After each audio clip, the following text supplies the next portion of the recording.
নিঃশব্দ শহর। এক ভয়ঙ্কর অভিজ্ঞতা।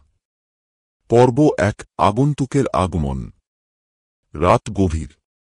অন্ধকারে ঢাকা এক জনশূন্য রাস্তা ধরে এগোচ্ছিল অনির্বাণ। সে এক অভিযাত্রী, অজানা জায়গায় ঘুরে বেড়ানোই তার নেশা। এ যাত্রায় সে এক অচেনা শহরে প্রবেশ করল, একটা মানচিত্রেও যার নাম নেই। শহরের প্রবেশপথে বট পাথরের ওপর লেখা, স্বাগত, কিন্তু শব্দহীনতাই একমাত্র নিয়ম। অনির্বাণ একটু কৌতূহলী হয়ে উঠল। শহরটা নিস্তব্ধ।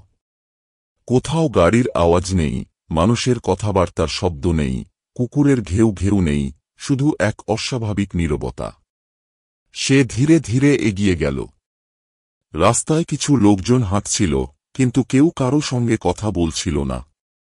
সবাই মাথা নিচু করে চলছিল, যেন ভয়ে বা নিয়মের তাড়নায় নীরব থাকতে বাধ্য। হঠাৎ এক বৃদ্ধ লোক তার সামনে এসে দাঁড়াল। চোখ দুটো ছিল ভীত আর ফাঁকা। বৃদ্ধ একটা কাগজ এগিয়ে দিল। তুমি চলে যাও, যত তাড়াতাড়ি সম্ভব। এখানে শব্দ করো না। না হলে। কিন্তু বাকিটা লেখা ছিল না। শুধু রক্তের দাগ শুকিয়ে লালচে হয়ে আছে কাগজের নিচে।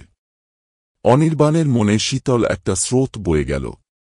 এই শহরে কিছু একটা অস্বাভাবিক আছে।